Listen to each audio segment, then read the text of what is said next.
Dans une vidéo précédente où je comparais le Mavic 2 Pro au Mavic Air 2, je vous disais qu'un des gros inconvénients du Mavic 2 Pro, c'était l'absence de signalement électronique à distance de manière interne. Eh bien, quelques jours après cette vidéo, Studio Sport a publié sur son blog un article comme quoi le Mavic 2 Pro satisfaisait bien à cette exigence depuis une mise à jour qui date du mois de juillet 2020. Ce qui est plutôt positif puisque du coup pour les nouveaux acquéreurs d'un Mavic 2 Pro à partir du 1er juillet 2020, vous n'aurez plus à acheter une balise d'identification supplémentaire comme j'avais fait une vidéo dédiée sur le sujet où effectivement on était en attente d'une mise à jour de DJI à ce sujet-là. Donc pour le Mavic 2 Pro et les Matrice 300 RTK, il n'est pas nécessaire d'acheter une balise supplémentaire si vous venez d'acquérir un de ces deux drones donc depuis le 1er juillet 2020 puisque DJI a upgradé donc le firmware et permet maintenant l'identification à distance, ce qui correspond donc aux prérequis de la législation française. J'étais un petit peu sceptique au début parce que l'identification était déjà présente dans l'application DJI Go 4, donc je ne savais pas si elle correspondait aux prérequis donc français. Maintenant, donc j'ai contacté Studio Sport, j'ai contacté DJI justement pour savoir si vraiment ça correspondait à la trame que les textes français donc, demandent. Il y a également un abonné qui a mis en commentaire qui lui a testé grâce au code qu'on peut trouver sur internet qui est utilisé par la gendarmerie pour identifier justement cette trame. Il a bien réussi donc à décoder la trame envoyée donc, par le signalement électronique du Mavic 2 Pro. Donc on est dans les clous par rapport à ça. Alors merci à Studio Sport et à Abbott, sa branche professionnelle, d'avoir mis cette fonctionnalité en lumière puisque DJI n'a pas communiqué plus que ça sur le sujet. Par chat, je les avais eus et ils m'ont dit qu'effectivement le drone était en conformité avec la réglementation française. Cependant, je n'avais pas d'éléments concrets pour valider ça. Donc Studio Sport m'a confirmé effectivement donc, tout ça puisque eux aussi ont décodé la trame. Et on peut voir donc que dans l'application, le UID correspond à la trame envoyée par DJI. Donc depuis la mise à jour, maintenant c'est au format des prérequis français. On a deux champs supplémentaires mais qui ne modifient pas la trame requise justement pour l'identification à distance. Donc moi ce que je vous conseille, eh bien, c'est de laisser tel quel. Vous laissez activer donc l'identification. Les deux cases cochées. Vous laissez vide les deux champs supplémentaires qui sont là pour la personnalisation mais qui a priori n'influent pas sur la trame encore une fois requise pour l'identification française.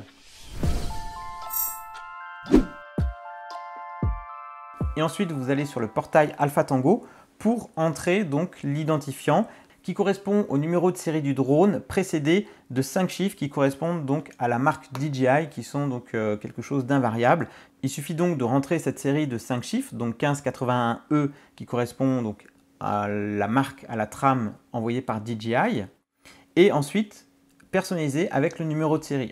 Alors le numéro de série, vous allez pouvoir le trouver dans l'application, donc paramètres à propos, et là vous aurez le numéro de série du contrôleur. Alors attention à bien entrer les bons numéros dans les champs correspondants sur le portail Alpha Tango, parce que le drone, lui, il va envoyer son signal donc, avec le numéro de série. Si ce numéro de série ne correspond pas avec ce que vous avez rentré dans le champ donc, Alpha Tango, eh bien, ça va correspondre à une mauvaise identification, c'est-à-dire ça revient au même que si vous rouliez avec votre voiture avec des fausses plaques. Donc, vérifiez bien le numéro de série 2 ou 3 fois. Vous le remplissez donc sur Alpha Tango, vous le recopiez une deuxième fois et une fois que c'est validé, eh bien, vous validez l'ensemble et voilà, c'est fait. Une fois que c'est rentré, on peut éventuellement éditer le numéro de série si on s'aperçoit qu'on a fait une erreur. Sur le portail Alpha Tango, vous avez la possibilité donc, de modifier cette entrée une fois que c'est fait.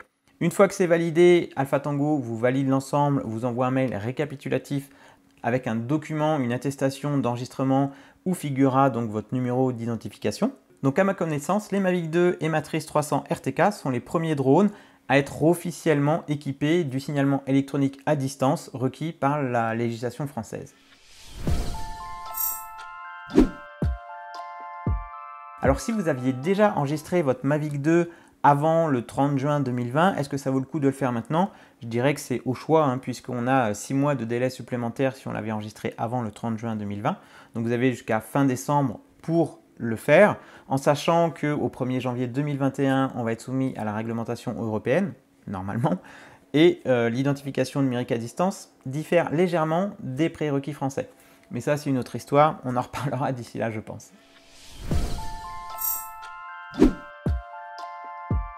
Alors si vous l'avez acheté avant, vous le faites ou vous ne le faites pas, il n'y a rien d'obligatoire. En revanche, si vous l'avez acheté à partir du 1er juillet 2020, vous êtes obligé donc de rentrer cette identification numérique à distance dans le portail Alpha Tango en même temps que vous enregistrez le drone. J'avais également un doute sur le fait que dans l'application, on puisse activer ou désactiver cette identification numérique à distance, puisque si on la désactive, elle n'a plus vraiment de sens. En revanche, si vous la désactivez et si vous êtes en vol, vous serez en infraction, puisque le drone n'émettra pas ce signalement électronique à distance. Donc moi, je vous conseille de tout le temps la laisser activée.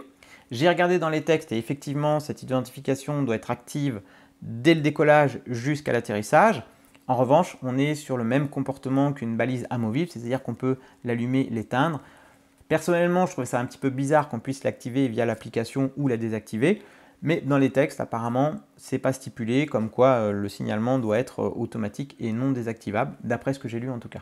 Donc conclusion, eh bien bonne nouvelle, le Mavic 2 Pro et les matrices 300 RTK sont dans les clous par rapport à la réglementation. Même si vous achetez un drone à partir du 1er juillet 2020, un Mavic 2, eh bien, vous aurez juste à entrer le numéro d'identification dans le portail Alpha Tango. Le drone est en conformité avec la réglementation française, donc ça c'est plutôt une très bonne nouvelle. D'ailleurs, par rapport à ma précédente vidéo où je disais que c'était un inconvénient justement, on attendait justement cette mise à jour, et bien là, ça fait un argument de plus pour dire que ce Mavic 2 Pro, eh bien, c'est quand même un super drone et ça reste une référence encore actuellement en 2020. Alors merci encore à Studio Sport de nous avoir annoncé cette bonne nouvelle. Je vous mets le lien en description de l'article qu'ils ont publié sur leur blog où vous retrouverez le récapitulatif de comment retrouver son numéro de série, comment l'intégrer dans le portail Alpha Tango. Si vous avez des questions, bien sûr, n'hésitez pas à ce sujet à les poser dans les commentaires. Et d'ici là, moi je vous dis à bientôt pour de prochaines vidéos. Ciao!